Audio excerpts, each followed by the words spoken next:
छिपते छिपते लगातार 3 दिन तक भूखे प्यासे रहकर वह जंगलों में घूमती रही। लोग अपने जवान बेटियों को कुओं में धकेल रहे थे ताकि आबरू बची रहे। छोटे बच्चे जिन्हें उठाकर ले जाना मुमकिन नहीं हो पा रहा था, उन्हें उनके मुकद्दर पर छोड़ा जा रहा था। कुछ लोगों ने अपने घर के बूढ़ों को घरों के अंदर बंद कर दिया था, ताले लगाकर चाबियां भीतर फेंक दी। सुबकते रोते उन्हें आखिरी बार राम राम बोलते हुए स्वयं भागने लगते। जो लोग उस भीड़ में से लोगों को छांट छांट कर अलग कर रहे थे, वे लोग सिखों को चुन चुन कर बाहर ले जाते और उन्हें कत्ल कर देते या कुछ मामलों में गोली से उड़ा देते।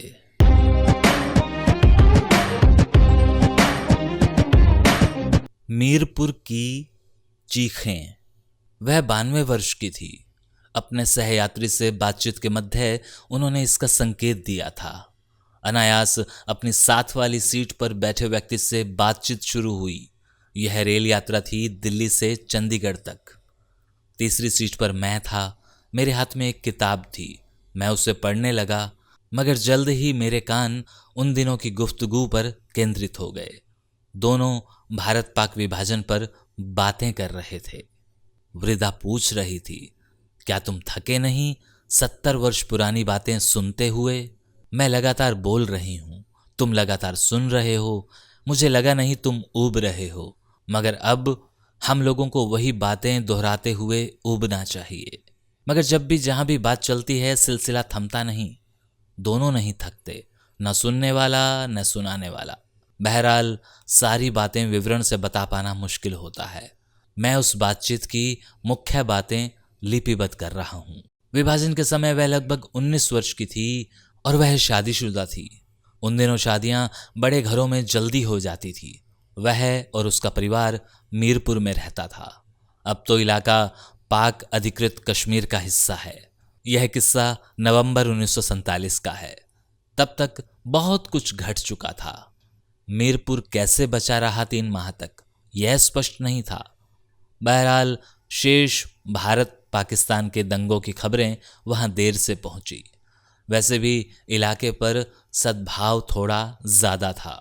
उसे 72 वर्ष बाद भी कैसे भूलता वह दृश्य जब उसके पिता, उसके ससुर व एक चाची को दंगाइयों ने गोली मार दी। उसकी माँ, दादी, बहन और 2 भाइयों का बंदूक की नोक पर अपहरण कर लिया गया। उन्हें वे लोग अली बेग के पास स्थापित यंत्रणा शिविर में ले जा रहे थे। वह स्वयं पिछवाड़े के दरवाजे से उसी अवस्था में भागी। छिपते छिपते लगातार 3 दिन तक भूखे प्यासे रहकर वह जंगलों में घूमती रही। लोग अपने जवान बेटियों को कुओं में धकेल रहे थे ताकि आबरू बची रहे। छोटे बच्चे जिन्हें उठाकर ले जाना मुमकिन नहीं हो पा रहा था, उन्हें उनके मुकद्दर पर छोड़ा जा रहा था। कुछ लोगों ने अपने घर के बूढ़ों को घरों के अंदर बंद कर दिया था, ताले लगाकर चाबियां भीतर फेंक दी। सुबकते रोते उन्हें आखिरी बार राम राम बोलते हुए स्वयं भागने लगते। लोग उन दिनों बदहवासी की हालत में थे। कुछ दिनों बाद लुटते पिटते दंगाइयों के उस अड्डे से चोरी छिपे माँ, दादी और भाई भी मेरी ही तरह जम्मू पहुंच गए। मैं उन्हें पहचान नहीं पाई पहली नजर में। उसने ठंडी सांस भरी, फिर अपने सहयात्री से पूछा, क्या तुम थके नहीं मेरी डरावनी बातें सुनते सुनते? फिर उसने स्वयं भी स्वीकार किया, मैं तो आज 72 वर्ष बाद भी उन बातों को याद नहीं करना चाहती, मगर क्या करें, जहन से उतरती ही नहीं वो बातें।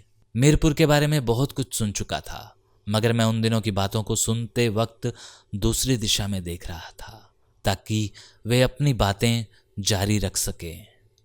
मुझे उस पत्रकार की याद आई जिसने एक पहाड़ी गुफा में मजहब और लिंग के आधार पर एक समूह के लोगों को अलग अलग करने का जिक्र किया था।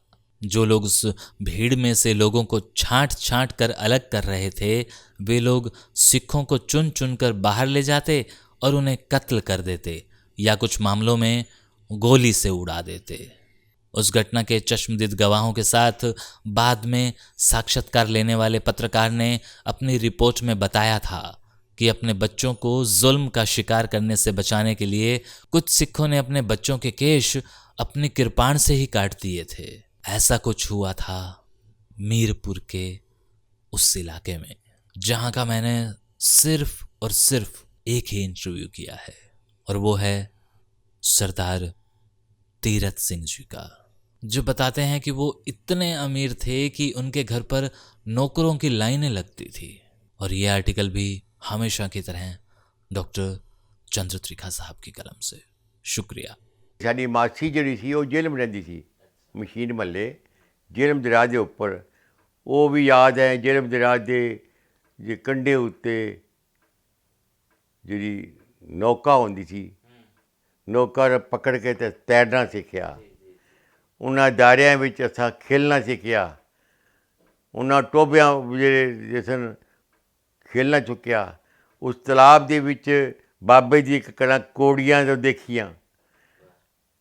ਉਹ ਗੁਰਦੁਆਰੇ ਦੀ ਜੋ ਪਾਠ ਸਿਖਾਉਂਦਾ ਸੀ। ਔਰ ਸਾਰੇ ਜਦੋਂ ਹੋਣੀ ਵਿਸਾਖੀ ਹੋਣੀ ਤੇ ਸਾਰੇ ਹਿੰਦੂ ਸਿੱਖ ਸਾਰੇ ਜਿਹੜੇ ਸਨ ਇਕੱਠੇ ਹੋ ਕੇ ਪੜ੍ਹਦੇ ਸਨ। ਇਹ ਸਨ ਸਾਡੇ ਜੀਵਨ ਜਿਹੜਾ ਬਿਖਰ ਗਿਆ। ਯਾਦਾਂ ਰਹਿ ਗਈਆਂ, ਕੁਛ ਨਹੀਂ ਰਿਹਾ। ਜੋ ਆਇਆ ਸੋ ਚੱਲ ਸੀ, ਸਭ ਕੋਈ ਆਈ ਵਾਰੀ ਹੈ। ਗੁਰਦੁਆਰੇ ਥੱਲੇ ਵੱਡਾ ਤਲਾਬ ਸੀ। ਉੱਥੇ ਗਰਮੀਆਂ ਵਿੱਚ ਅਸੀਂ ਹਾਕੀ ਖੇਡਦੇ ਸੀ, ਖੇਡੂ ਖੇਡੀ ਖੇਡਦੇ ਸੀ। ਔਰ ਜਦੋਂ ਬਾਰਿਸ਼ਾਂ ਹੋ ਜਾਣੀਆਂ ਉੱਤੋਂ ਛਲਾਂਗ ਲਾ ਕੇ ਨੀਚੇ ਖੇਲਿਆ ਕਰਦੇ ਸੀ। ਇਹ ਸਾਡੇ ਸਨ। ਹਾਂ, ਬੇਰ ਨਿੱਕੇ ਨਿੱਕੇ ਬੇਰ ਹੁੰਦੇ ਸਨ, ਉਹ ਅਸੀਂ ਚੁਣ ਕੇ ਖਾਇਆ ਕਰਦੇ ਸੀ। ਹੋਰ ਕਿ ਸਾਡੀ ਘੋੜੀ ਜਿਹੜੀ ਸੀ ਉਹ ਅੱਗੇ ਦਾਇਰਾ ਸੀ ਕੋਈ 1.5-2 ਕਿਲੋਮੀਟਰ 'ਤੇ। ਉਹ ਘੋੜੀ ਨੂੰ ਪਾਣੀ ਪਿਲਾਉਣ ਵਾਸਤੇ ਉਹ ਦਾਇਰੇ ਲੈ ਜਾਂਦੇ ਸੀ। ਉਹ ਦਾਇਰੇ ਵਿੱਚ ਸਾਨੂੰ ਉੱਥੇ ਵੀ ਬੜਾ ਰੌਣਕ ਹੁੰਦੀ ਸੀ। ਮੇਰਾ ਮਤਲਬ ਹੈ ਉਹ ਵਾਤਾਵਰਨ ਮਿੱਠੀਆਂ ਯਾਦਾਂ ਹੈ, ਲੇਕਿਨ ਉਹ ਆਦਮੀ ਨਹੀਂ ਮਿਲ ਪਾਉਂਦੇ। ਉਹ ਅਸੀਂ ਚਾਹੁੰਦੇ ਹਾਂ ਜਾਣਾ, ਲੇਕਿਨ ਜਾ ਨਹੀਂ ਸਕਦੇ। ਟੀ ਵੀ 'ਤੇ ਆਉਂਦਾ ਹੈ ਕਿ ਉੱਥੇ 100 ਕੈਂਪ ਹੈ ਟੈਰਰਿਸਟ ਦਾ। ਵੰਡ ਯਾਨੀ ਕਿ ਇਲਾਕੇ 'ਤੇ ਵੰਡ ਗਏ ਪਰ ਦਿਲ ਨਹੀਂ ਵੰਡ ਸਕਦੇ। ਅਸਾਂ ਉਹ ਮਿੱਠੀਆਂ ਯਾਦਾਂ ਹੈਗੀਆਂ। ਬਾਕੀ 17 ਆਦਮੀ ਕਤਲ ਹੋਏ ਹੈ। ਕਰੋੜਾਂ ਦੀ ਪ੍ਰਾਪਰਟੀ ਉਸ ਵਕਤ ਸੀ। ਲਿਖ ਕੇ ਭੇਜਿਆ ਸੀ। ਮੇਰੇ ਪਿਤਾ ਜੀ ਜੰਮੂ ਕਸ਼ਮੀਰ ਫੌਜੀਜ਼ ਦੇ ਪ੍ਰੈਜ਼ੀਡੈਂਟ ਸਨ। ਉਹ ਖੁਖਰਾਮ ਬਲਾਦਰੀ ਦੇ ਵੀ ਪ੍ਰੈਜ਼ੀਡੈਂਟ ਸਨ।